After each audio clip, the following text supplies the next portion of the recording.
So hello, everybody. I know some of you have seen me on here before. I'm Courtney Lamers. If you're connected with Zach on LinkedIn, you know my role is to keep him under control today.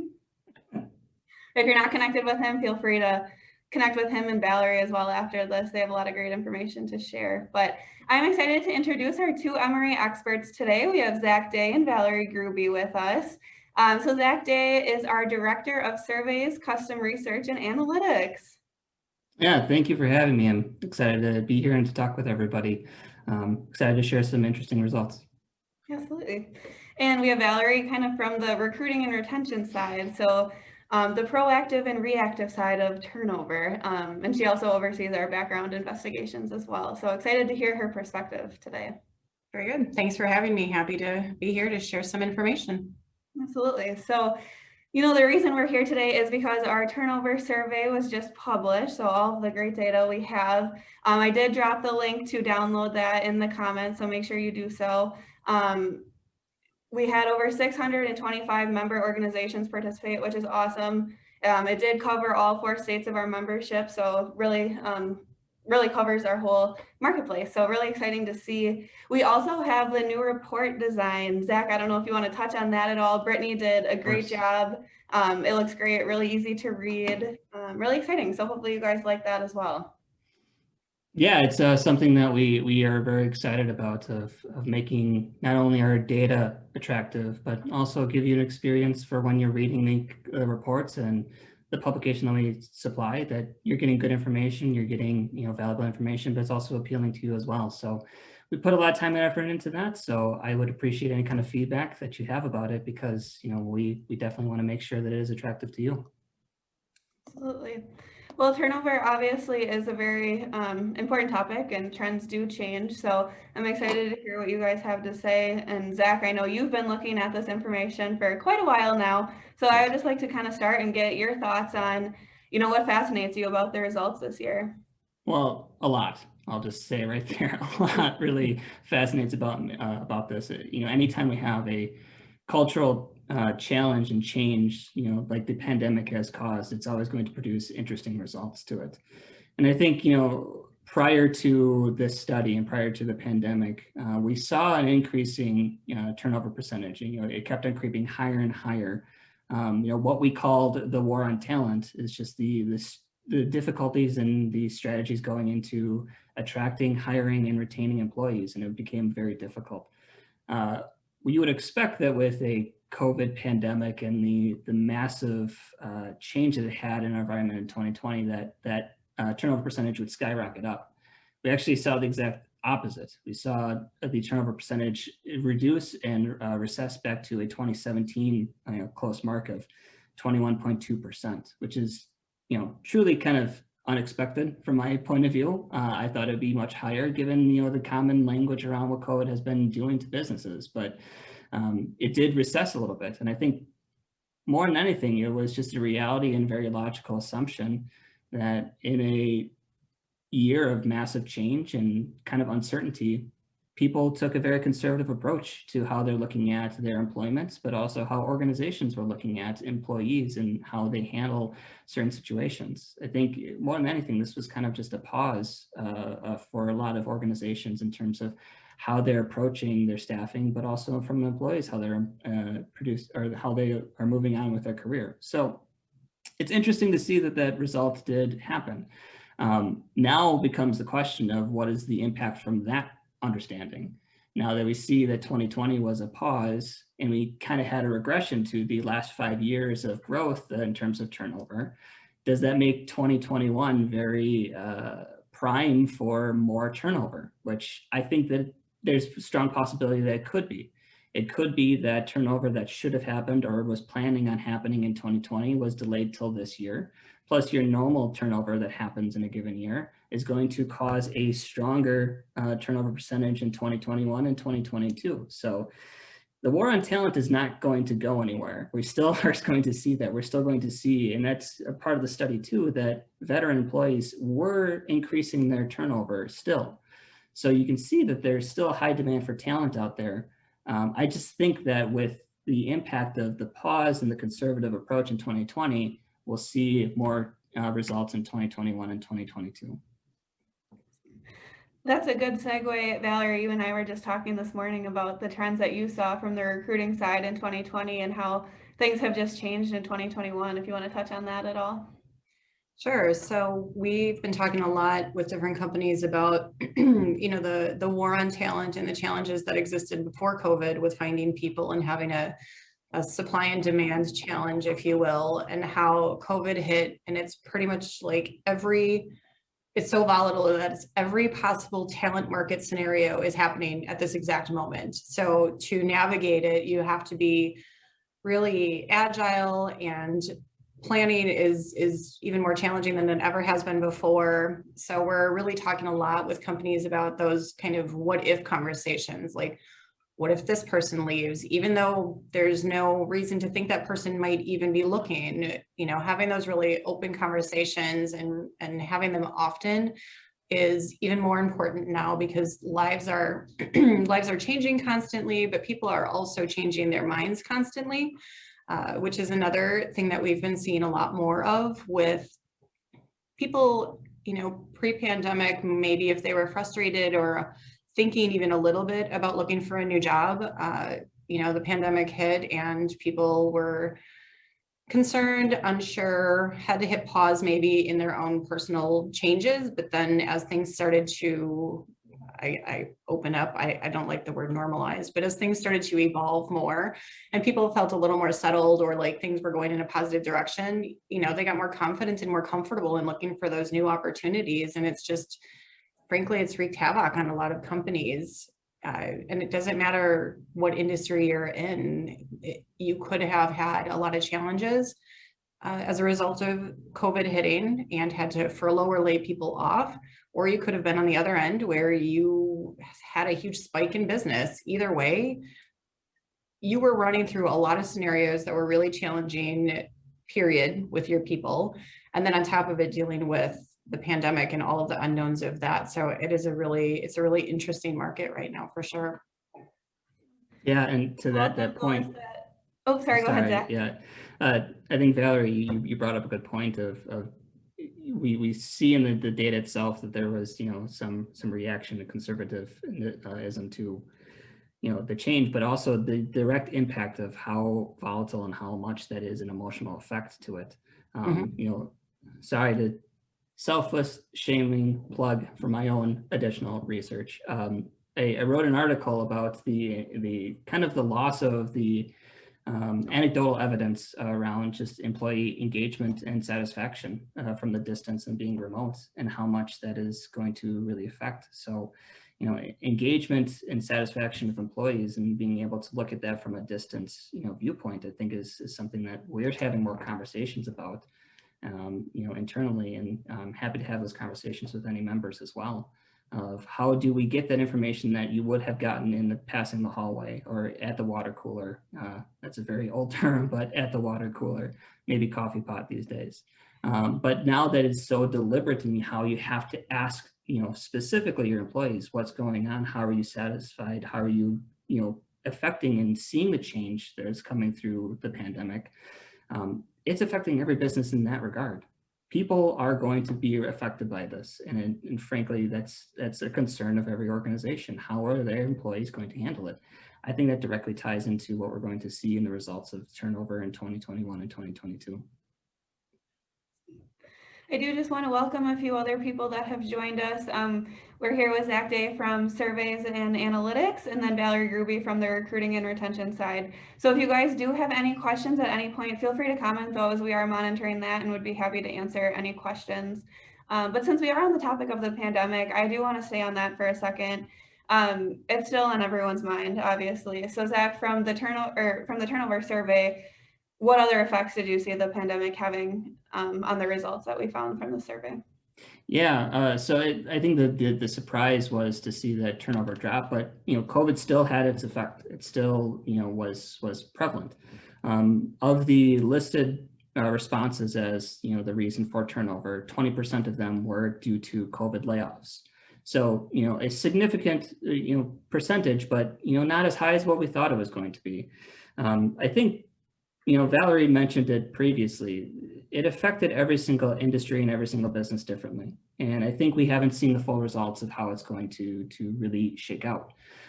Surprisingly, the highest response that we got in terms of reason for turnover was retirement. And we saw an increase of 12% in just the executive retirement alone, which again, logically, if you understand, most of those individuals are at the end of their career. They've achieved some great success. They're more than likely pretty satisfied with their work. If I was in their shoes, I don't know if I would handle a pandemic either. Maybe I would take that retirement and move to a more comfortable, more or less stressful environment than what we've experienced in this last year. So, good on them. Good on them for achieving so much in their career and being able to retire, at a time that is, opportunistic for them. But those organizations that had retirement happen throughout their organization are going to have to fill those positions. And if they're going to be of that retirement age, they tend to be more senior positions. So there's going to be a trickle-down effect that is occurring in organizations as you promote from within. Hopefully you have good candidates that can fill those roles and those skills, but then it also creates those gaps that happen behind that.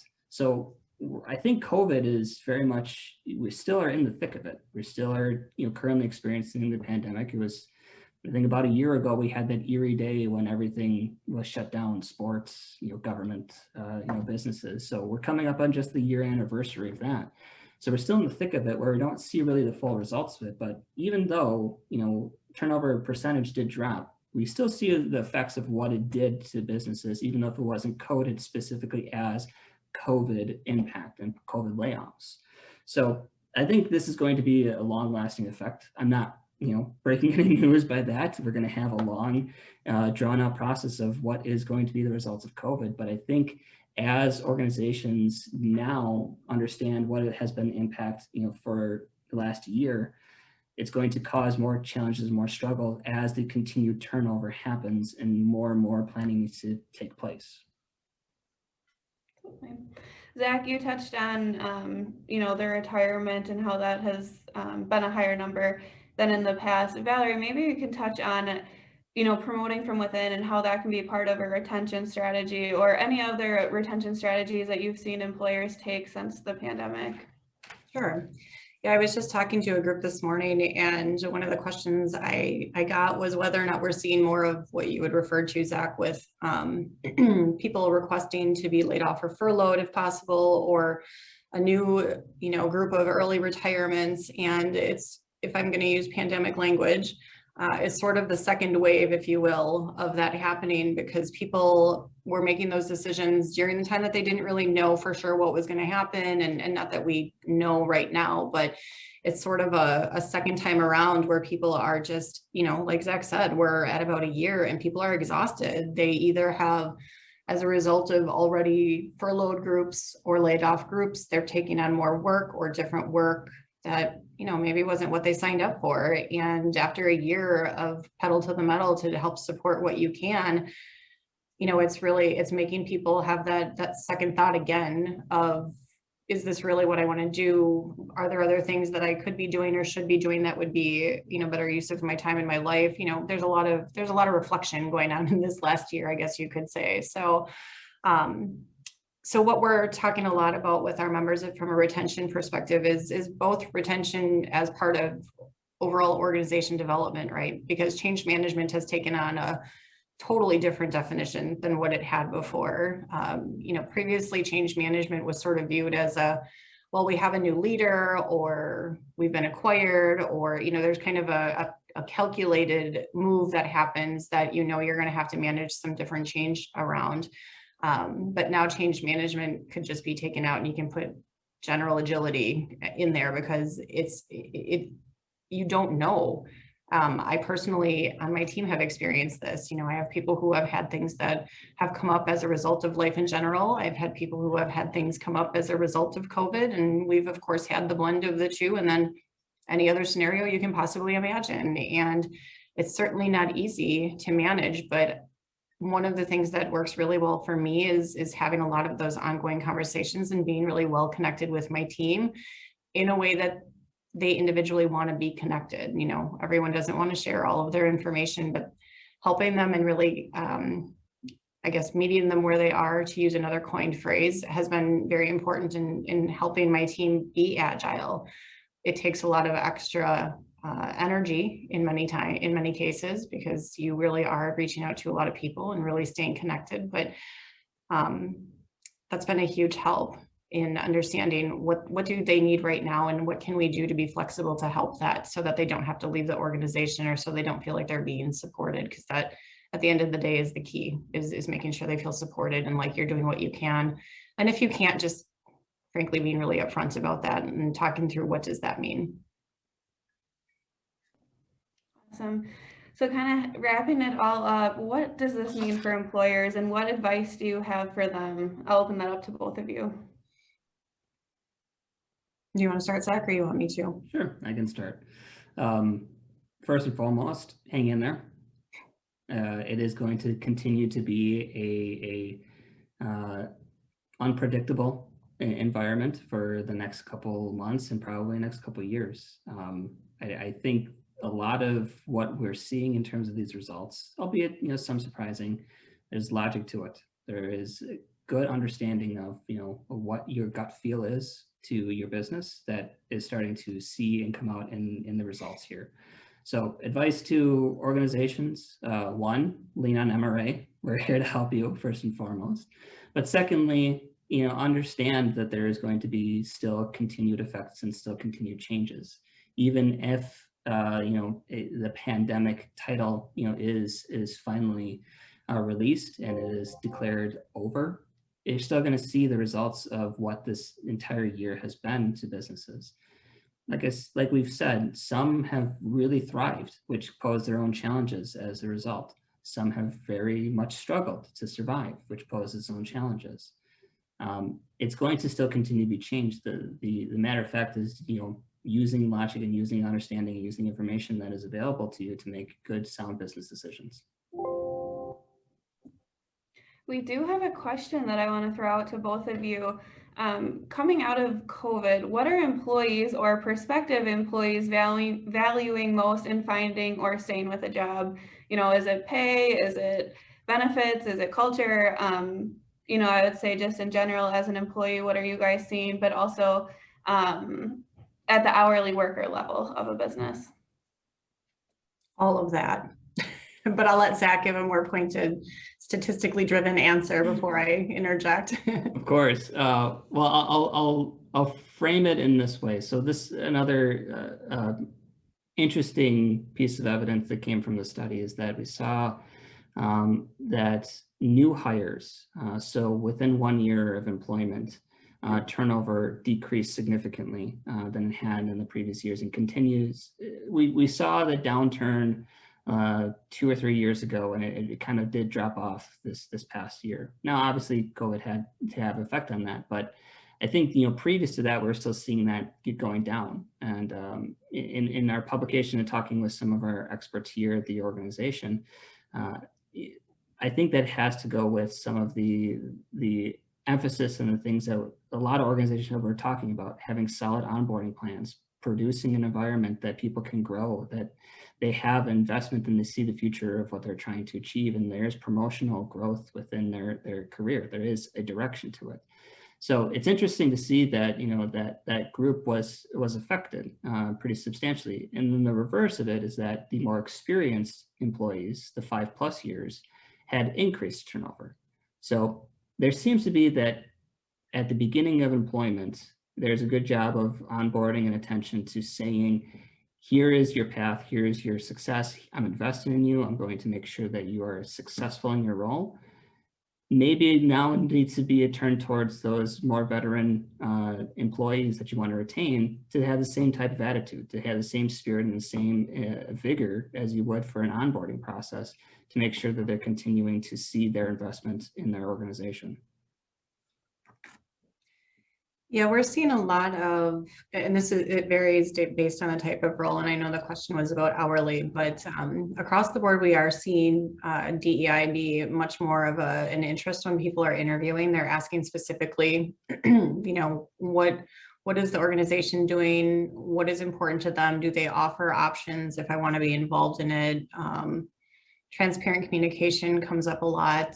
But I think overarchingly, and this is really broad, but just general understanding for people in life, because we've all been shaken up pretty badly in varying ways in the last year. So just knowing that life happens and it's not always going to be pretty. And I mean, we all knew that before, but I think it just took a totally different level in the last year. So, how can you help them with what they need help with, or be understanding of that a little bit differently, but helping them also understand that it is a balance. Companies still have to run and be able to conduct business and do things. And that doesn't mean that you can accommodate every single thing that people want either. So a great question and great answers from both of you. Valerie, did you have any closing words or advice for employers that you wanted to leave the audience with? Yeah, just similar to what Zach said, frankly, this is going to hurt for a little while from a talent perspective. That's not going to go away quickly. But for employers to be successful from the recruiting side, the two things I would say are, A, make sure that your process is one that everyone is embracing and understands that you have to move quickly in this market. And then second of all, this has really pushed a lot of employers to be more open-minded to out of the norm hiring practices and out of the norm looking at skills and requirements and being more open-minded, because there are certain things, as everyone knows, that you can't hire for, that people come with innately. And if they come with that, it makes your life a lot easier sometimes, and you can teach them to do other things. But the good news is my team is here to help, and we are successful at filling positions all day long. So I was going to end it with, I know both of you would be more than happy to help any members or non-members with their recruiting, retention, employee engagement side of things. But I do want to thank both of you for your time today and for sharing your expertise, as well as all the people on the line for joining us. I do encourage you to connect with Valerie and Zach, on LinkedIn, or even feel free to give them a call if you have any other questions. They'd be happy to answer or help with any of your needs. So just want to say thank you to everybody, and we hope you enjoy the rest of your day, and we will be back soon with more information. And again, don't forget to download your turnover survey that is linked in the comments below. So have a great day, everyone.